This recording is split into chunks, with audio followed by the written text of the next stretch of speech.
The year was 2018.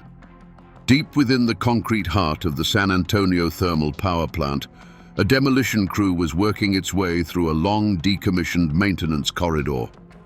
Blueprints showed solid earth behind the western wall, but the pry bar of a worker named Alvarez hit something that wasn't stone. It was rusted steel, a service panel sealed with welds so old they had fused with the metal itself. Behind it lay a small, cramped alcove, a forgotten space that existed on no official diagram. Inside, illuminated by the harsh beam of a worklight, were the complete, skeletal remains of a woman. At that moment, the case of Sarah Villar, a student who had vanished without a trace from Houston in 1997, was reopened. It was no longer a cold case about a missing person. It was an investigation into a tomb.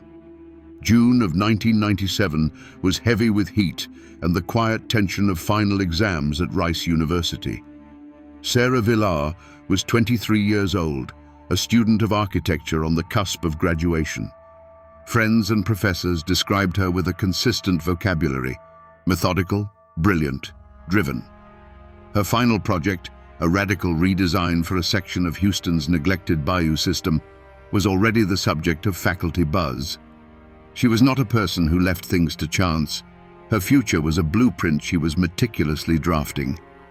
Her academic focus had recently sharpened into a specific fascination: the hidden infrastructure of cities, the tunnels, the storm drains, the forgotten utility corridors that formed a circulatory system just beneath the surface of daily life.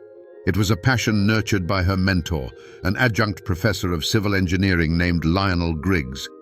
He had approved her independent study, The Subterranean City, praising her unique vision and granting her access to obscure municipal archives and blueprints that few others had ever bothered to examine. To her family, she spoke of the project with an almost feverish excitement. She described Griggs as a genius, a man who saw the city not as a collection of buildings, but as a single, complex organism. Her field journal, which she carried everywhere, was filled with complex diagrams and notes about pressure junctions and ventilation shafts, language that was entirely her own. She was mapping a world hidden in plain sight. On the morning of Tuesday, June 10th, she was seen at a campus newsstand. The cashier later recalled a brief, unremarkable transaction. Sarah bought a large-scale map of the city's utility grid and a bottle of soda. She was wearing jeans and a simple t-shirt, a backpack slung over her shoulder. She seemed calm, focused. She smiled briefly, paid in cash, and walked out into the Texas sunlight. She was never seen again. At 2 o'clock that afternoon, she failed to appear for her structural engineering final exam, an academic impossibility for a student of her caliber. Her professor waited 15 minutes, then marked her absent. Friends who stopped by her apartment found it locked. The lights were off. The phone rang and rang, each unanswered call amplifying a quiet, formless alarm. By nightfall, the alarm had sharpened into real fear. The silence that began in that exam hall was absolute. Sarah Villar's meticulously planned life did not trail off. It came to a dead stop. Her car remained in the university parking lot. Her bank account was never touched. The blueprint of her future was suddenly, inexplicably, blank. The demolition site was immediately frozen, transformed by strobing blue and red lights into a quarantined zone. Detective Sandra Velasquez of the San Antonio PD Cold Case Unit arrived on scene just after dusk. The air in the tunnel was stale, heavy with the dust of 2 decades and the profound stillness of a sealed chamber. Her team's portable floodlights cast long, dancing shadows, turning the cramped alcove into a theater of forensic science. This was her world, the patient exhumation of secrets. The initial examination proceeded with methodical slowness. The air, undisturbed for more than 21 years, was carefully sampled before the remains were touched. The forensic anthropologist noted the position of the skeleton, a semi-fetal curl suggesting the body had been placed, not thrown. The denim of the jeans had mostly held, but the cotton shirt had surrendered to time, becoming little more than fragile threads entwined with the ribs. Beneath the pelvic bone, miraculously preserved, was a small leather wallet. Inside, the lamination of a student ID card had protected a faded photograph and a name: Sarah Villar. The discovery sent a ripple through 2 jurisdictions. The cold case file from Houston, thick with faded reports and dead ends, was now active, its ghost given a physical location. Dental records flown in from Houston overnight provided the final irrefutable match. This was her. This was where her meticulously planned life had ended. But the scene posed immediate, complex questions that went far beyond identification. The steel panel had not been bolted. It had been welded shut from the outside. The welds were industrial grade, expertly laid. Velasquez's first query was stark. Who, in 1997, had access to heavy-duty welding equipment inside a secure power plant and the skill to use it without leaving a record? This wasn't a panicked disposal. It was a feat of engineering. The initial autopsy report, delivered 72 hours later, added another layer of chilling complexity. The hyoid bone in the neck was intact, ruling out manual strangulation. There were no bullet fragments or signs of blunt force trauma. But toxicology analysis of the porous bone matter revealed faint yet unmistakable traces of phenobarbital. Sarah Villar had been heavily sedated before she died. The narrative of her final hours was becoming clearer. She had not fought because she had been rendered unable to. Then came the discovery that defied all logic. As a crime scene technician carefully documented the floor of the alcove, he found something wedged in a crack between 2 concrete slabs directly beneath where the body had lain. It was a single, pristine and undated paper tram ticket. The print was clear: Pearl District Historic Line, San Antonio. The problem was not the location, it was the timeline. That tourist tram line did not exist in 1997. It was built as part of a city revitalization project. Its inaugural run was in the summer of 2010. For a woman who died in the late 20th century, to possess a ticket from 13 years in the future was a physical impossibility. Velasquez now faced a crime scene contaminated not by a person, but by time itself. This was not a simple tomb. It was a paradox, built by a killer whose foresight and planning bordered on the monstrous. The original 1997 investigation, spearheaded by the Houston Police Department's Missing Persons Unit, was a case study in frustration. Detectives interviewed dozens of students, faculty members, and friends. They traced Sarah's known movements in the 24 hours before she vanished. They found nothing. No tearful phone calls, no cryptic notes left behind, no signs of a struggle in her meticulously tidy apartment. The case was a vacuum, devoid of the usual clues that attend a violent abduction or a planned departure. Faced with this absolute lack of evidence, the investigation quickly settled on the path of least resistance: the runaway theory. A brilliant, high-strung student, overwhelmed by the pressure of finals and her future, simply walked away from her life. It was a neat, convenient narrative that closed the loop, despite having no factual basis. Sarah's family protested vehemently, describing a young woman who was the antithesis of impulsive. She was a planner, a builder. One does not simply abandon a blueprint midway through construction. Their pleas were noted, but ultimately dismissed as the predictable grief of a family in denial. Rice University cooperated with the investigation, but an institutional reticence was palpable. The disappearance of a student was a tragedy. The possibility of it being a violent crime originating from within their own community was a threat to a carefully cultivated image of safety and academic prestige. The unspoken preference was for a quiet, non-violent resolution.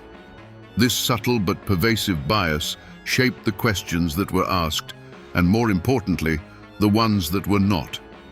Among those interviewed was Professor Lionel Griggs. The official report documents his full cooperation. He expressed profound shock and concern for his star protégé. He described her as a uniquely gifted but intensely private individual, someone capable of deep, singular focus. He even speculated that her research into the city's hidden infrastructure might have led her to explore on her own. He was viewed as a key witness, a grieving mentor offering insight into a troubled student's mind. He was never considered a suspect. His academic authority was a shield, rendering him invisible to suspicion. Within 6 months, with no new leads, the active investigation into Sarah Villar's disappearance was quietly wound down. The case file, already thick with interviews that led nowhere and theories that evaporated under scrutiny, was officially reclassified as inactive. The narrative had been set. A promising young woman had, for reasons known only to herself, chosen to vanish. The silence that followed was not merely an absence of answers. It was the result of a collective failure of imagination. Law enforcement and the university had looked at a meticulously engineered crime and seen only a personal crisis. This was the wall of silence, built not of conspiracy, but of a quiet, institutional refusal to believe in the monster hiding in plain sight. In 2018, a 21-year-old trail is not cold. It is a geological layer. Detective Velasquez's team began the painstaking process of archaeological policing, exhuming names from the 1997 Houston file. They were searching for ghosts, retired professors, former university staff, city workers long since pensioned off. Each interview was an exercise in dredging a foggy memory, trying to isolate a single meaningful detail from the silt of 2 decades. They found a former Houston public works supervisor living in a retirement community in Galveston. At first, he didn't recall Sarah Villar, but the name Lionel Griggs sparked a flicker of recognition. "The professor," he said, nodding slowly. "Sure, I remember him. Real smart, real polite. Always asking for old city blueprints, said it was for historical research." He recalled Griggs having official-looking letters from the university, granting him access to storm drain outfalls and decommissioned sewer lines. "We figured, he's a professor. He knows what he's doing. Never seemed like any harm in it." Another interview, with a retired maintenance foreman from the San Antonio water system, yielded a similar yet slightly discordant memory. He remembered Griggs in the early 2000s, years after Sarah vanished.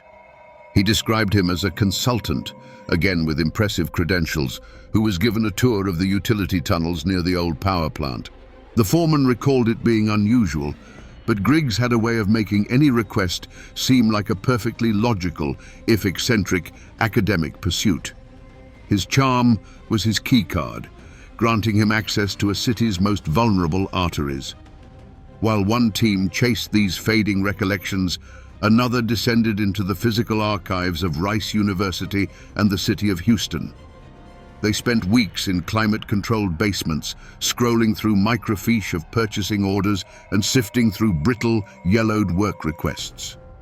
They were looking for a single anomaly, a purchase or a permit that broke the pattern of routine academic and municipal life. The first dissonant notes appeared in the university's ledgers. Between 1995 and 1997, Professor Griggs, under the budget for his civil engineering department, had requisitioned items that had no clear academic purpose. A commercial-grade magnetic locator, several hundred feet of high-tensile steel cable, a portable core drilling rig. They were the tools of a construction crew, not a research project. Each item was approved, a testament to the trust placed in his academic authority. The search felt aimless, a trawl through a sea of irrelevant data. But then, a young analyst, cross-referencing university purchase orders with facilities management logs, found it. It was a single small entry from May of 1997, just 3 weeks before Sarah Villar disappeared. It was a special order signed for by Griggs for 2 50-pound bags of a specialized, rapid-set hydraulic cement, a compound used for plugging active water leaks in deep tunnels and sealing concrete under extreme pressure. There were no university construction projects on record that year that required such a material. Every cold case has its ghosts, and in the 1997 Houston file, one name was circled in red ink more than any other: Mark Renshaw. He was Sarah Villar's academic rival, another promising architecture student whose relationship with her was described as acrimonious. The file contained notes from multiple interviews detailing a public and bitter dispute. Renshaw had accused Sarah of stealing key concepts from his thesis on urban decay, a charge the faculty had dismissed. A plausible motive, jealousy curdled into rage, began to coalesce. The circumstantial evidence was compelling. On the day Sarah vanished, Renshaw had a weak, uncorroborated alibi. He claimed to have been studying alone in a remote section of the campus library for the entire afternoon. No one saw him. Then came the detail that seemed to bridge the 2 decades and 2 cities. In 1998, just a year after the disappearance, Mark Renshaw moved from Houston to San Antonio, where he had lived ever since. For Detective Velasquez, the narrative seemed to write itself: a crime of passion, a panicked transport of the body, and a convenient, desperate disposal in a city where he could start a new life. The investigation pivoted, focusing its full resources on Renshaw. Now a 43-year-old architect with a moderately successful firm, he was brought in for questioning. He was visibly shaken, admitting to the rivalry, but vehemently denying any involvement in her disappearance. He claimed his move to San Antonio was for a job offer, a fact easily verified, but which did little to dilute the suspicion. For several months, Velasquez's team dug into his past, searching for a purchase, a witness, a slip-up that would connect him to the San Antonio power plant in the late 90s. The pressure mounted. It felt like a solution was within reach. The theory, however, was built on a foundation of psychology, not physics, and it collapsed when confronted with the cold, hard facts of the crime scene itself. While the team was busy trying to break Renshaw's story, the forensics lab completed its detailed analysis of the welds on the steel panel. The report was unequivocal. The bead was too clean, the penetration too perfect for an amateur.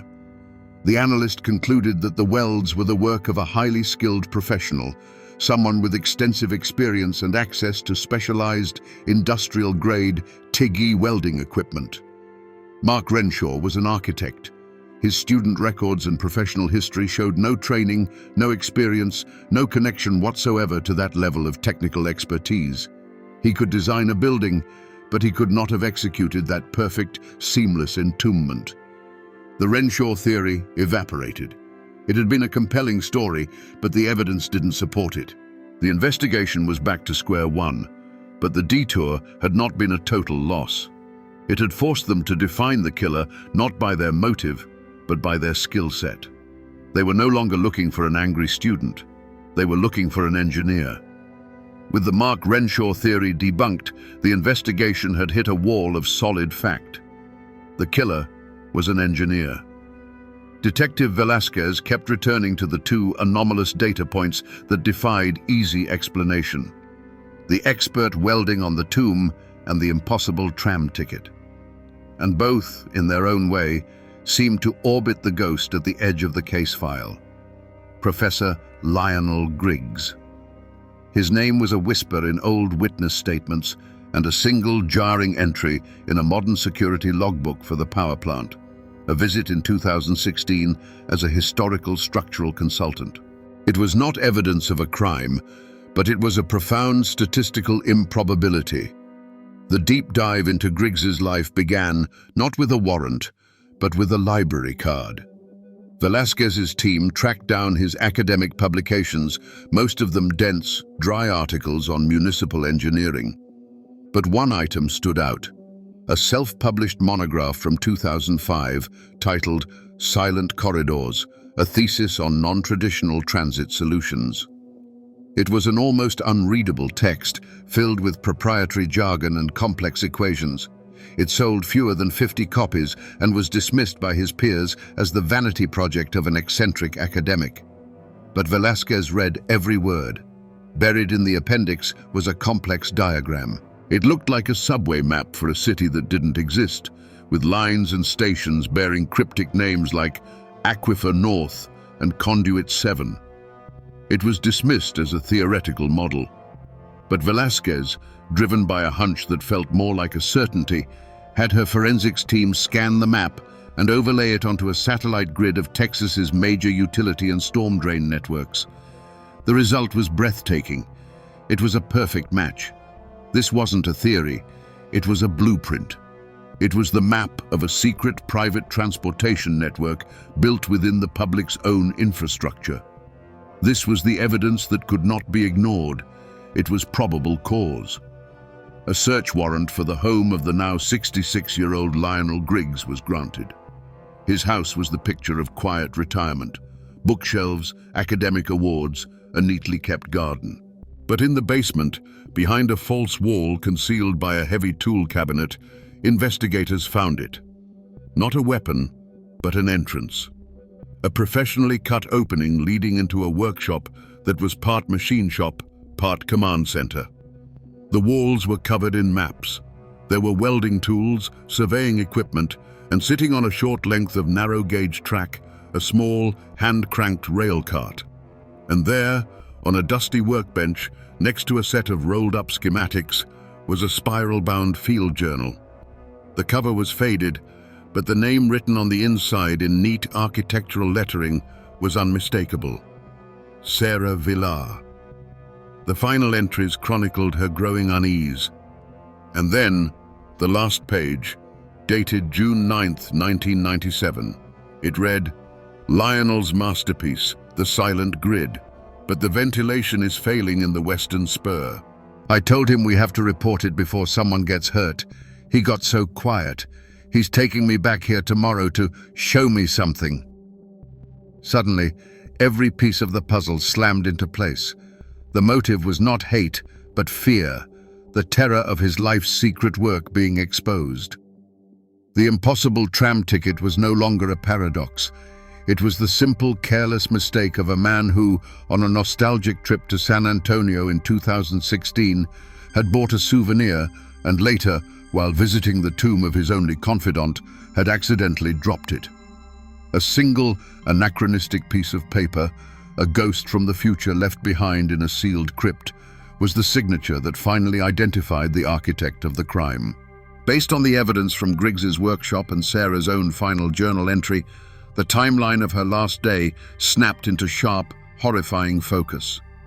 On the morning of June 10th, 1997, she met him as planned. He was not a monster. He was her mentor, a figure of immense intellectual authority. The something he had promised to show her was presented as a solution, a final piece of his masterpiece she needed to understand. Trust was his primary weapon. The neutralization was an act of quiet, academic treachery. The vehicle was the bottle of soda Sarah had purchased that morning. At some point during their meeting, Griggs, with the calm precision of a chemist, introduced a dissolved quantity of phenobarbital into the drink. He would have offered it to her as a simple courtesy against the Texas heat. For Sarah, there would have been no reason to suspect. Perhaps a slight chemical bitterness, easily dismissed, before a gradual, creeping lethargy set in. Her sharp, analytical mind would have simply softened, becoming pliable and slow. The journey into the silent grid began from the hidden entrance in his own basement. With Sarah in a state of semi-conscious compliance, he would have led her to the hand-cranked rail cart and begun the long, dark transit. The rumble of the cart's steel wheels on the narrow track would have been the only sound. This was his kingdom, a place of absolute control, far from the world of sunlight and witnesses. The destination was a remote, dead-end spur of his network he had mapped years before, a place he knew was structurally isolated and acoustically dead, the decommissioned maintenance corridor of the San Antonio power plant. The final act was not one of rage, but of cold, methodical engineering. He guided the disoriented Sarah into the small alcove. She was not a person to him at that moment. She was a variable that threatened his grand equation. The world outside the alcove was systematically erased. First by a heavy steel service panel, slid into place with a deafening groan of metal on concrete. For Sarah, drifting in a chemical fog. The last sensations of her life would not have been of violence, but of a growing darkness and a profound metallic finality. Then he began to weld. The sharp electric hiss of the torch filled the corridor, its brilliant light casting his shadow, huge and distorted, against the tunnel walls. He worked with the unhurried focus of a craftsman, laying a perfect, impenetrable bead of molten metal. This was not a panicked cover-up. It was a permanent installation. Each pass of the torch was an act of punctuation, sealing his secret and Sarah's fate with absolute certainty. The smell of ozone and superheated metal was the smell of a tomb being consecrated. When he was finished, he gathered his tools. He would have made the long, solitary journey back through the darkness, emerging into his own basement as if returning from a routine academic field trip.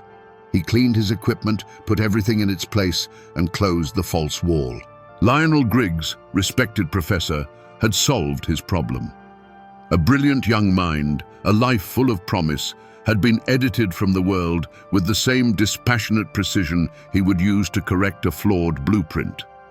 Lionel Griggs, the 66-year-old semi-retired consultant, did not confess to a murder. In the sterile environment of the interrogation room, under the flat, humming lights, he confessed to what he termed a tragic structural failure. With the chilling calm of an academic delivering a lecture, he laid out the events not as a homicide, but as a containment protocol. Sarah, in his telling, was a brilliant but dangerously idealistic component of his project who threatened the integrity of the entire system. He hadn't intended to end her life, he claimed, only to isolate the variable until she could be made to understand the importance of his work. The collapse, he insisted, was simply more extensive than anticipated. The trial was a media sensation. The prosecution methodically presented the irrefutable chain of evidence: the secret workshop, the hand-cranked cart, the welding equipment, and the final damning entry in Sarah Villar's own journal. Against this mountain of physical proof, Griggs's defense was his own bizarre, detached narrative. He spoke of his silent grid with a creator's pride, describing it as a work of art, a masterpiece of engineering that the world was too small-minded to appreciate. His testimony did not elicit sympathy. It painted a portrait of a man whose intellectual vanity had metastasized, eclipsing all moral and human consideration. The jury took less than 4 hours. The verdict was guilty of murder in the first degree. The sentence was life in prison without the possibility of parole. As the judgment was read, Lionel Griggs showed no remorse. He registered no emotion for the life he had extinguished. His only visible flash of anger came when the state's attorneys outlined their plan to systematically map and seal every entrance to his secret network. He was not a man mourning a crime. He was an artist watching his magnum opus being whitewashed from the canvas of the world. For Sarah Villar's family, the verdict was the end of a 21-year limbo. Her elderly parents, who had refused to believe the runaway theory for 2 decades, sat in the front row of the courtroom every single day. They finally had the answer to the question of what happened and who was responsible. But the legal term justice felt thin and inadequate. The conviction provided a final chapter to a public mystery, but it could not restore the stolen future of a daughter whose only crime was her own brilliance. The gavel fell, and the court declared the matter resolved. Case file 1997-2349 was officially stamped closed. A line was drawn, a box was ticked. But for the family, and for the memory of Sarah Villar, the silence that followed the verdict was just a different kind of empty. The alcove in the old power plant, Sarah Villar's tomb for 21 years, was filled to the brim with reinforced concrete. It is now a permanent grey scar deep within the earth, an absolute guarantee that no one will ever enter it again. The wider silent grid, Lionel Griggs's secret masterpiece, became the subject of a massive, state-level decommissioning project. Civil engineers, armed with the maps seized from his workshop, began the unprecedented task of sealing a network they never knew existed, plugging the arteries of one man's monumental obsession. The discovery sent a tremor through municipal agencies across the country. It was a horrifying case study in the vulnerability of the modern city, a proof of concept that a single determined mind could treat the state's most critical infrastructure as a personal construction set. The grid's existence forced a fundamental re-evaluation of subterranean security, a quiet, invisible arms race against a threat no one had ever thought to imagine. Lionel Griggs will spend the remainder of his natural life in a maximum security prison. He has never requested an appeal. By all accounts, he spends his days in the prison library, filling notebooks with complex equations and new theoretical designs. His body is incarcerated, but his mind continues to build. His story is a chilling testament to how brilliance, when divorced from humanity, creates not progress but elaborate prisons.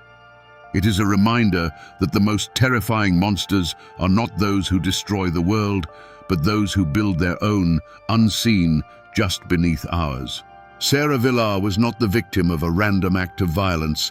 She was a casualty of a secret so vast and so consuming it could not tolerate a single witness. And so, the ground beneath the cities of Texas is solid once more. The tunnels are being plugged, the secret entrances sealed, but the silence is different now. It is the silence of known depths.